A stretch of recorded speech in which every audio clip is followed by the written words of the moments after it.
试音结束，听力考试现在开始。Test for English Majors 2022, Grade 4. Part 1, Dictation. Listen to the following passage. Altogether, the passage will be read to you 4 times. During the first reading, which will be read at normal speed, listen and try to understand the meaning. For the second and third readings, the passage, except the first sentence, will be read sentence by sentence or phrase by phrase, with intervals of 15 seconds. The last reading will be read at normal speed again, and during this time, you should check your work. You will then be given 1 minute to check your work once more. Write on answer sheet 1. The first sentence of the passage is already provided. Now, listen to the passage. Gestures. Gestures are movements made with body parts. They may be either voluntary or involuntary. Arm gestures can be interpreted in several ways. For example, when one sits with folded arms, this is normally not a welcoming gesture. It could mean that a person has a closed mind and is most likely unwilling to listen to the speaker's viewpoint. The second and third readings. You should begin writing now. They may be either voluntary or involuntary.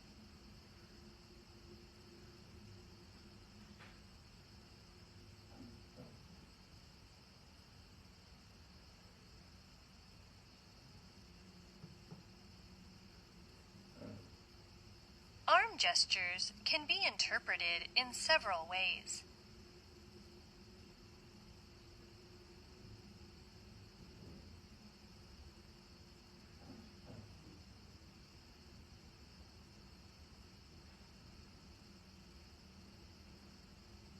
For example, when one sits with folded arms,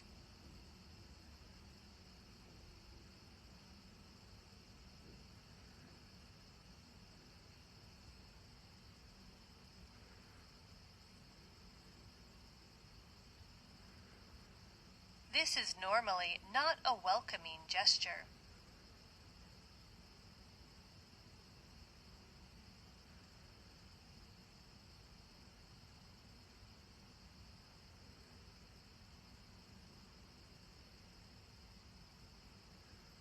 It could mean that a person has a closed mind.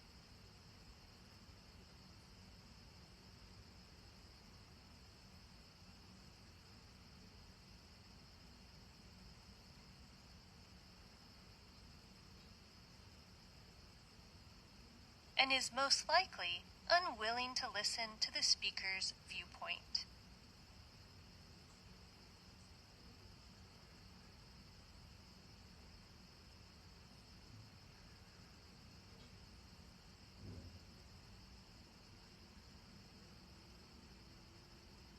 They may be either voluntary or involuntary.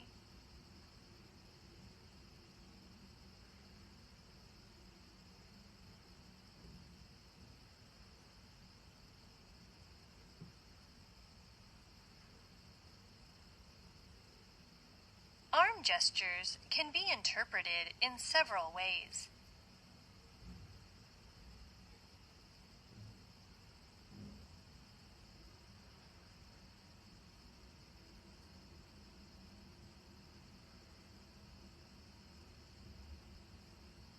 For example, when one sits with folded arms,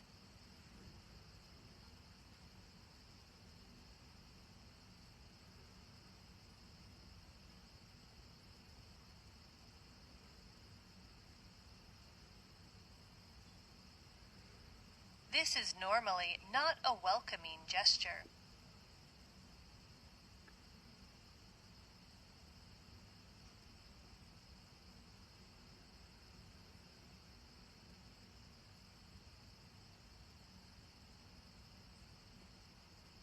It could mean that a person has a closed mind.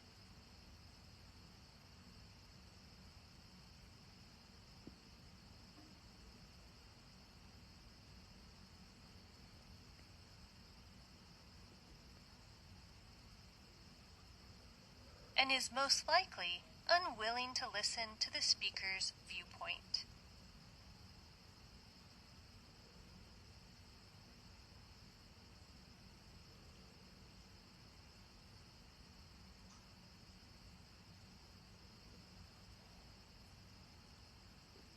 The last reading.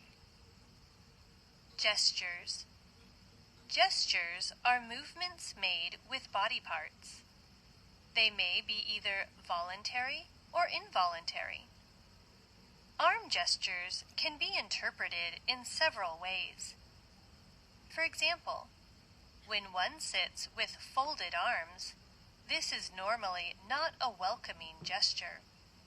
It could mean that a person has a closed mind and is most likely unwilling to listen to the speaker's viewpoint. Now you have 1 minute to check your work.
This is the end of Part 1, Dictation. Part 2, Listening Comprehension. Section A, Talk. In this section, you will hear a talk. You will hear the talk once only. While listening, you may look at the task on Answer Sheet 1 and write no more than 3 words for each gap. Make sure what you fill in is both grammatically and semantically acceptable. You may use the blank sheet for note-taking. You have 30 seconds to preview the gap-filling task.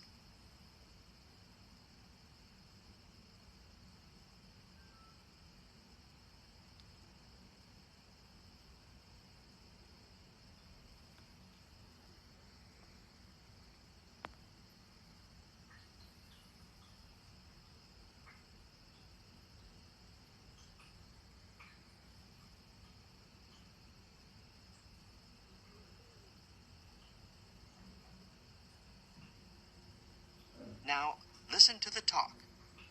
When it is over, you will be given 2 minutes to check your work. Preparing for college interviews. Good morning, everyone.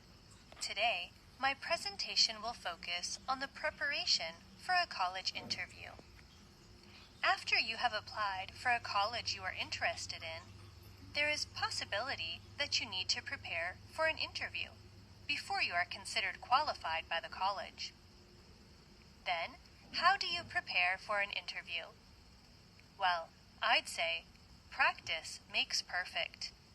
There are 2 ways you can practice your interviewing skills and responses. The first is by doing mock interviews with others who are also applying, or someone else who is willing to help. Mock interviews, I think, are a good first step to understanding what an interview will be like. Of course, the quality of the mock interview experience will depend largely upon how prepared your interview partner is. If you can find someone who is willing to read your application carefully, then you are likely to get a good mock interview. The ideal person to team up with, I think, should be someone who is applying for the same school, but has a very different background from yours, and who is willing to be tough when necessary in the interview. It can be difficult to find the right person, of course. So, I'd suggest, in order to make the mock interview work, First, it is not only fair, but also good for you to switch roles with your partner. Second, if you read his or her essays and data sheets with an eye to seeing what his or her strengths or weaknesses are, what he or she will contribute to the program, and the like, you will more readily understand how someone else will do this with you in a real interview. What's more, your interview partner can tell you which responses were convincing and which were not, and why. You have to be persistent and force your interview partner to be specific in noting what worked and what did not. For example, whether you wandered instead of staying focused, tried too hard to excuse some prior mistake, stayed too stiff, or pleaded rather than persuading. After all, the point is not what you say, but what your interviewer hears that determines the success of your interview. Now, let's come to the second way. The second means of practicing your interviewing skills is to make sure that, if possible, you get an interview first with a school that matters less to you. This allows you to develop and refine your interview skills and get rid of your first interview nerves without too much at stake. I'd think that it is a good idea to use both approaches from time to time if you can. Maximize the potential benefits by asking your partner questions about the mock interview or reviewing the experience yourself. You have to make sure that you understand what worked and what needed more thought and why. Then, you are going to benefit from those experiences in a real interview. Okay, to conclude, we have discussed how to prepare for a college interview. You will get more interview experience through the approaches I suggested just now. Next time, we will focus on interview questions, both general and specific, that you are required to get ready for before an interview. Thank you. Now you have 2 minutes to check your work.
This is the end of Section A, Talk.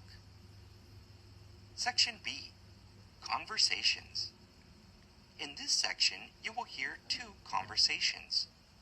At the end of each conversation, 5 questions will be asked about what was said.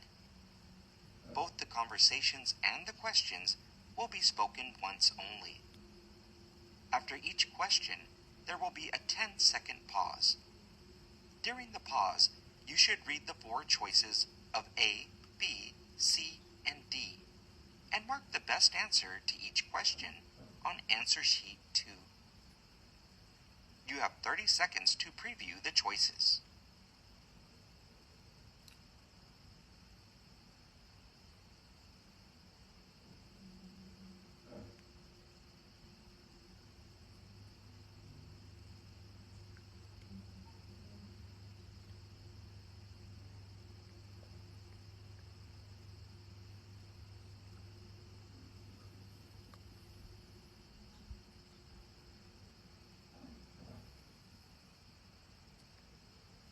Now listen to the conversations.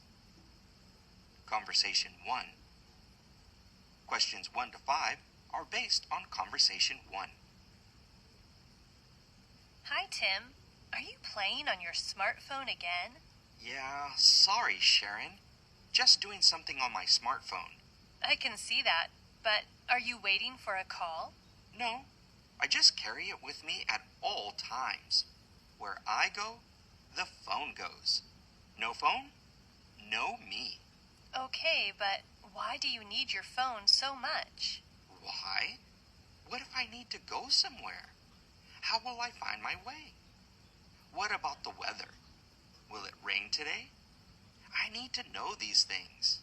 Why don't you just look up in the sky and see if it is cloudy? Look up to see if it is going to rain? I have an app, and my app tells me the weather. And this one does all the maths I need. And here's one for translations. Okay, I get the point. Your smartphone is just like a mini computer. Exactly. But I need my computer as well. I rely on my smartphone when I am out. But in dormitory, I use my computer more often. I can see you are very excited about computers. But do you know when the first commercial desktop computer was produced? Yes, it was produced by an Italian company and presented at an event in New York in 1965. And since then, our life has been changed dramatically by computers. Yes, I can hardly imagine my life without computers. But I've read a book which says computers might cause problems. Problems? Yes, they cause problems when they crash. In his book, The Glass Cage, Nicholas Carr, the writer of the book, says if we over-rely on computers, we'll lose something. But what is it? According to him, using computers means that we are losing skills. He also talks about the loss of talent. He says that relying on computers means our talent is fading because we don't use it anymore. And he goes even further and says we're losing some of the things that make us human, like empathy, the ability to imagine and understand what other people might be feeling.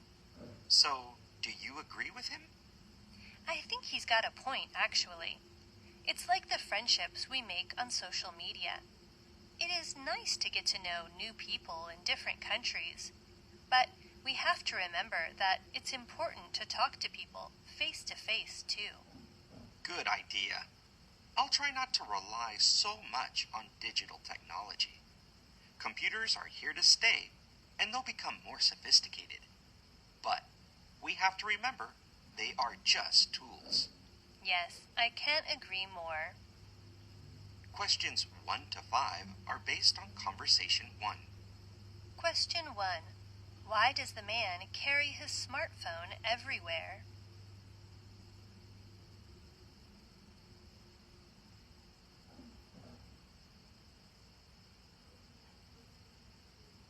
Question 2.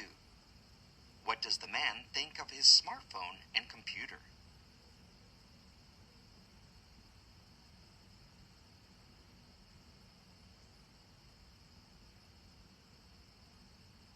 Question 3. According to the woman, what is the simplest way to know about the weather?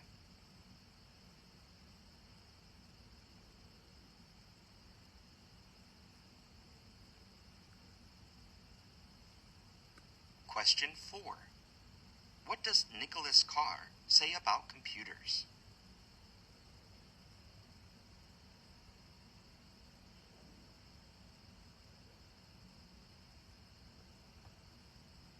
Question 5. What does the woman think of the book, The Glass Cage?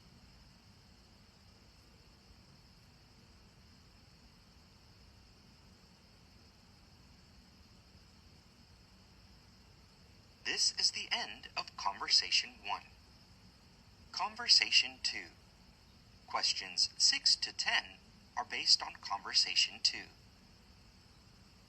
Hello, John. Hi, Betty. John, could you do me a favor? Sure. What is it? I am doing a research project for my sociology course. It is about music. Could I ask you some questions about your music experiences and your music preferences? Fine. No problem. Thanks a lot. The interview is going to be totally anonymous. Your name is not going to be mentioned anywhere. And if you don't want to answer any question, you don't have to. Just tell me, I do not want to answer, and we will proceed to the next one. And also, you can withdraw at any point of the interview if you feel uncomfortable. So, first of all, I would like to thank you for accepting to participate in this interview. And I would like to ask you if it is okay with you to use the recorder. Sure. It is fine. Okay. How did you like last night's event? I was really fascinated. I thought the same event that was held last year was better, simply because it was newer. But I really enjoyed the music. I really enjoyed the energy. I thought it was a lot of fun, actually. Could you tell me more about the event? Sure.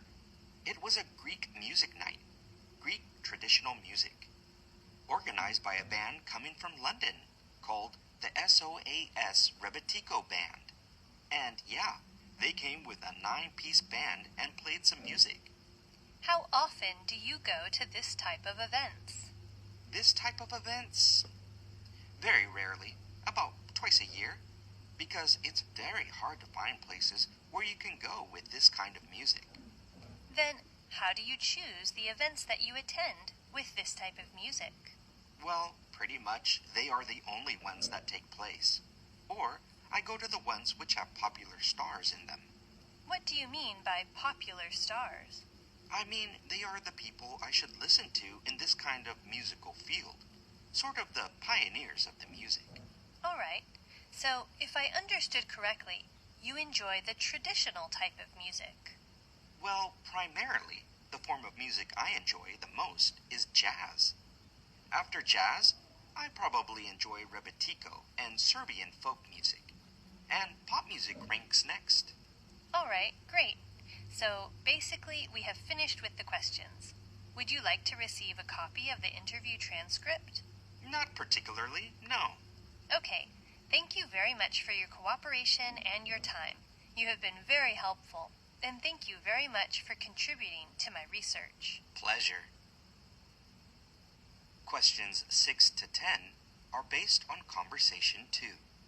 Question 6. Why does the woman interview the man?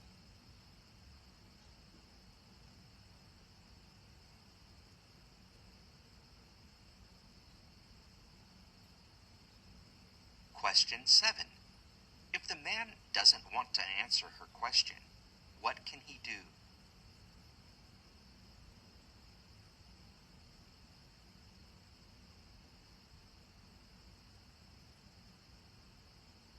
Question 8. What does the man say about last night's event?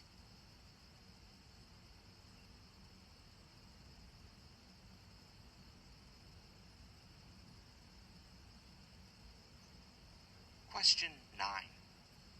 Why does the man rarely go to such music events?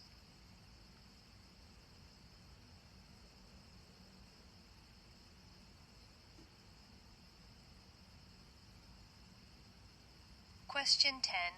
What is the man's favorite type of music?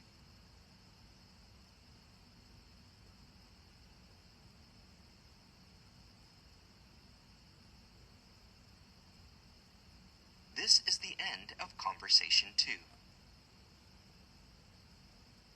This is the end of Part 2, Listening Comprehension.